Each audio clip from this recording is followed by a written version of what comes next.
Welcome back to another video. My name is Melissa and I'm excited to take you on my journey of starting a business guided by my intuition. I'm going to be sharing how I'm transforming patterns and beliefs that once held me back from believing in myself as an entrepreneur.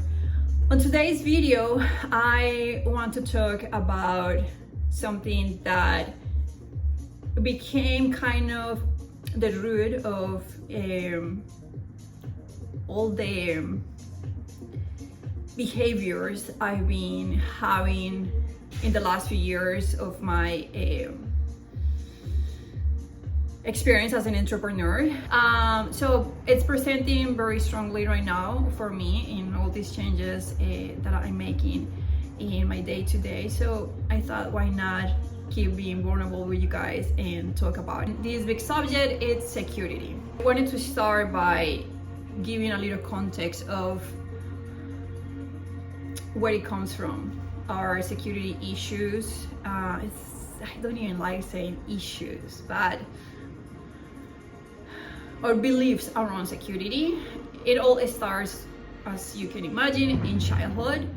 If you're familiar with the theory of attachment styles, I feel like we all are so different. We all have different natures, so we all have layers of one and the other, you know. So the security attachment theory explains that there are people that are secure, people that are insecure, and people that are anxious, and some people have a mix. And I like to think that we all have a mix.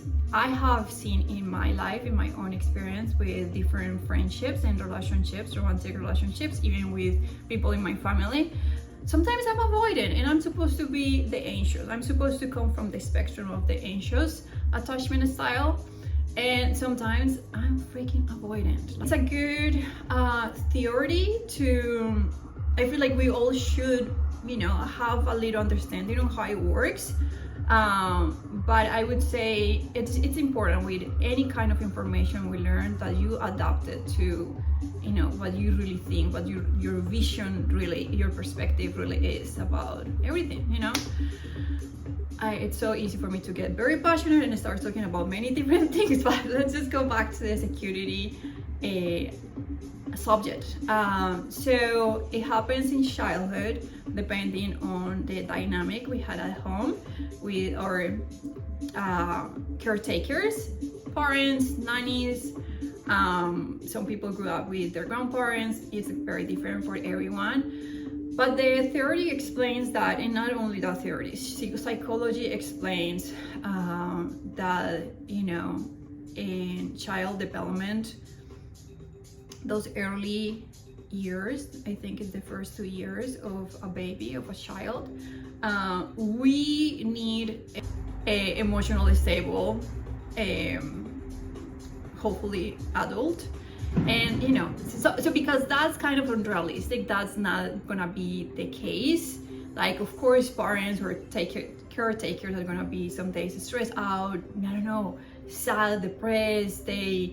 If we are learning how to regulate our nervous system and how to become, you know, a healthier human, like back then, like our generations, you know, I'm in my 30s, but even, you know, people that are in their 20s right now, like it's all new. We are just learning so much about, I keep saying that the big mark in history is gonna be the pandemic, right? The pandemic has allowed us, helped us so much to do a little healing, to work on ourselves, name it the way you want. So it's still very new, and I have to say, I feel like today's parents have a lot of tools and information. I'm very curious to see in 10-15 years the kids that are born, you know, were born during, you know, the pandemic or after the pandemic, how healthy, how amazing humans there are. It's, you know, already getting lost in this story. Let's go back. So because we all had levels of that, and I think there's another very important factor, and it's the fact that some babies, some humans are more sensitive. And let's start bringing astrology here. Water signs, even I would say Virgo, it's another very sensitive energy. Libra can be another very sensitive energy. There's some energies, and depending on the placements, depending on the composition you have, you're gonna be more sensitive than other humans. So, you know, if we have, and we have seen this already, you have 3 kids at the same house, same parents, same nanny, same everything. And some kids just are a little bit more sensitive. They respond a little different to, you know, their parents correcting their behaviors or things like that. I'm still figuring out where I have to look. I really want to engage with you guys. I think it's here where I have to keep looking at. So yes, I'm hoping this is making sense for you. Everything starts in childhood. Even if you love your parents and you think they are great and you're super grateful, which I think we all should feel super grateful for our parents, it's not their fault. You know, we cannot blame them. Stresses exist, are part of the human experience, and as I said, we are, as you know, collectively humans, we are having a massive change in history, where we are learning how to regulate our nervous systems and all these things. Anyway, so that's where it happens. I would say for me, to keep the vulnerability on the videos, for me, I was the youngest of the first marriage. So for a while I was the younger child, and we have like 3 years of difference with my older sister. And my sister got to, I think right when I was born, my parents got divorced. So she, for those first 3 years, let's say, she had both figures at home. And when I was born, the party started at my house, and it was a freaking mess. Like, I love my parents. I have been saying, I've been sharing on all my videos. Not only love my parents, I feel like I want to share with everyone. You know, you're gonna be getting to know me so much. I like to believe, I do love this idea that we choose our parents. I do love the idea that we all came to do something really amazing in life, and that we choose our parents and, you know, the environment we are born and grew up just to learn the lessons that are gonna make us the superhero we are, you know, we become at some point in our lives to do whatever we came to do.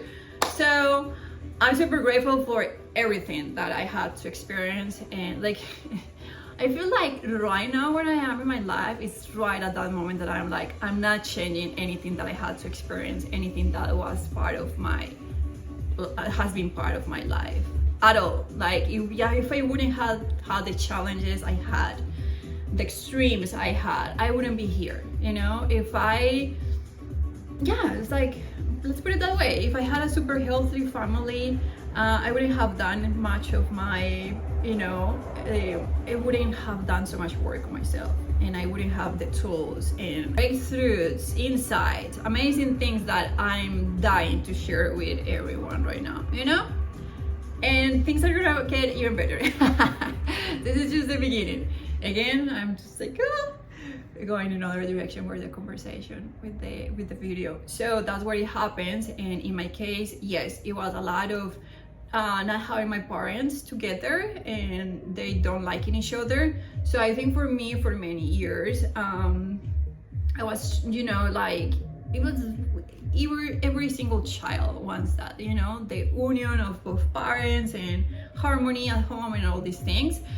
So the way that it started showing up, you know, so we create the pattern when we are little, right? Okay, so I'm not, and maybe I got a little lost in the explanation of the attachment. So I became an anxious, I became child with anxious attachment, not an anxious person. Like, I developed the anxious attachment because I wasn't getting, let's say, the comfort and what's the word for this? I forgot. Sometimes my brain goes blank, blank, blank, and I forget all my English and all the things that I'm gonna say. So yes, I wasn't getting what I needed. My needs weren't met as a child. So we learned that we need to look externally, search for that security, for that comfort externally, outside of ourselves. Without, like when you're a little child, there's no way that you are gonna know consciously, okay, this is what I'm doing. No, you just start creating that pattern. And the way that presents in adulthood is that we start believing that the same thing, security is outside of me. So security for me was many years my career, my business, relationships. It's like if I have a boyfriend, then I have a little bit of security. If I have a house, if I have a job that pays me this much, if I have a title, if I have if I'm the CEO of a company, if I have certain amount of followers on Instagram, and that's when the people's pleaser comes into, when we turn into people's pleasers, because people's pleasers, I don't want to say I used to be one. I'm transforming that behavior. People's pleasers need validation, right? Need to feel like people like them, which is, we all do that, in order for us to keep a group of friends. We say yes to everything, right? Yes, I want to drink. Yes, I want to go somewhere else. When you're tired, when your intuition are telling you go rest, go read, go stay, I don't know. Yeah, we all have layers of this. So for some people, of course, it presents very intensely, very loudly, as I think I've been for the last few years. Like I shared that sometimes I felt like I was a nurse, like trying to fix everyone and to please everyone. Like, okay, I'll fix your issues, I'll do this for you, and that was just like this explanation to tell you, to share also what I'm experiencing at the moment, what's happening, how that is showing up in my process right now. On my last two videos, I've been talking about how I got to a place where I started feeling that I was ready. My intuition was telling me I was ready to start sharing more about the business and the ideas and the projects and all the things that I've been working on. And I had a little moment of freaking out, like, okay, where do I do that? Should I continue on YouTube? Should I use my personal Instagram account? Or should I use the business account? The business, I'm referring to Venus and Pisces, which was the business I started last year.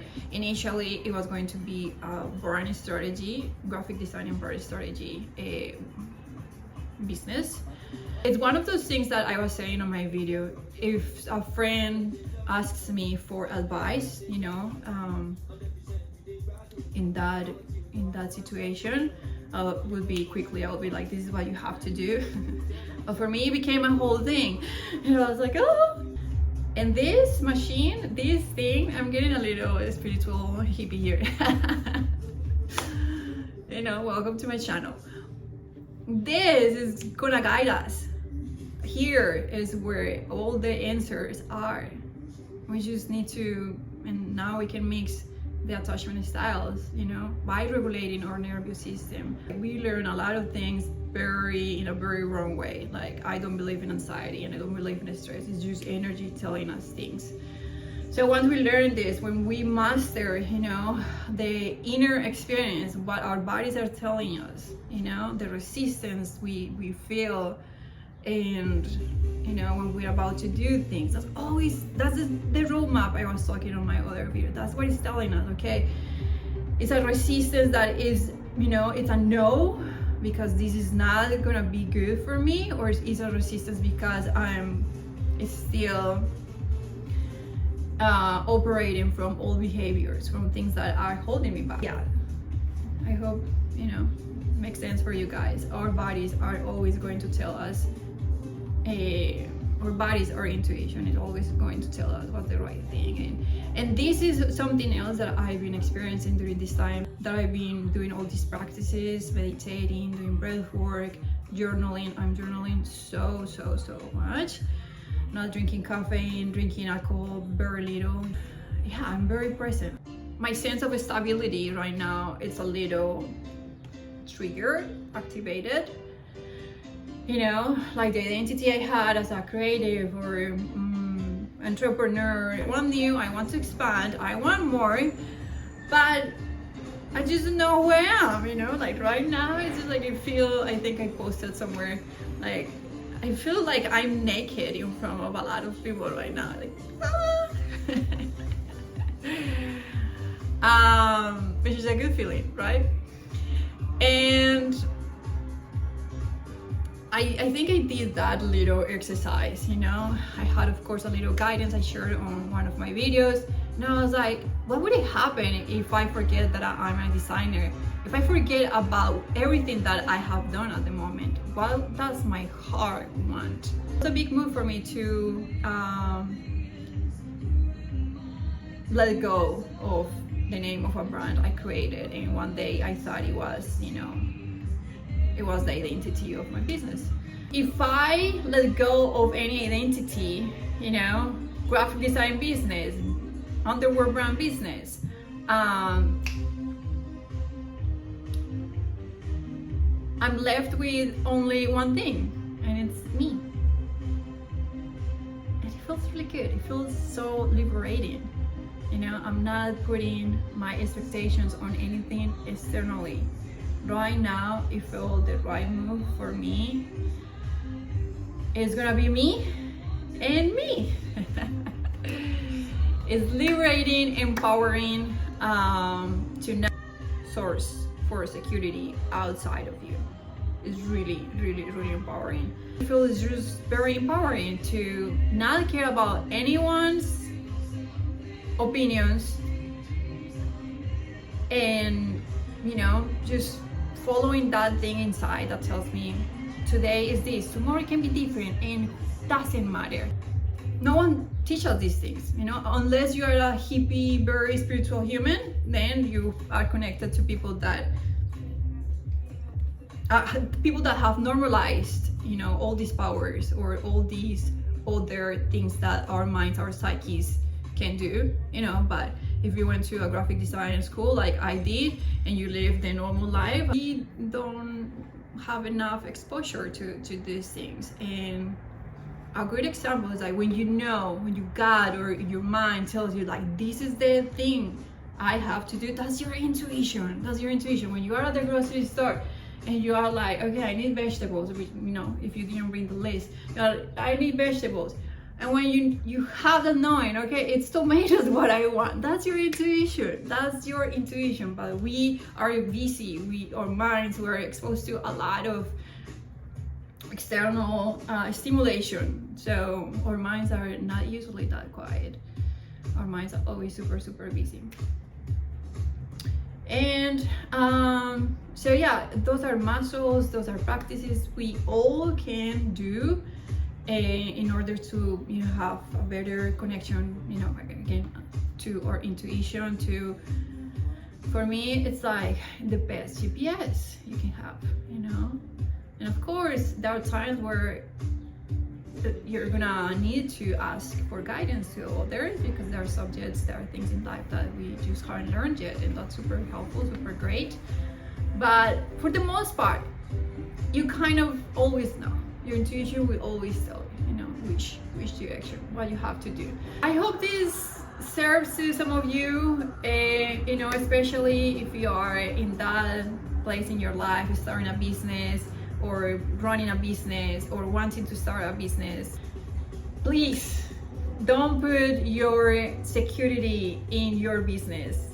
Do everything you can your own way to find security inside of you. I meditate, I do breath work, I do all kind of practices. I know it's not the only way.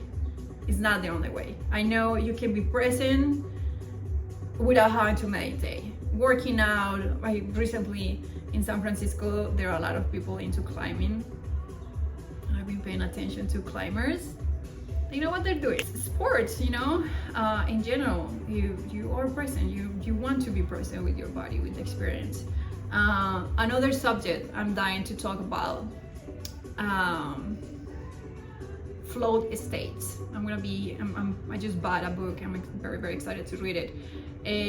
So all these people that find ways to get into flow states, they're present, and that's the same thing as meditating. I do like meditating. I grew up with a Zen monk dad, and I just enjoy it so much. For me, it feels really good.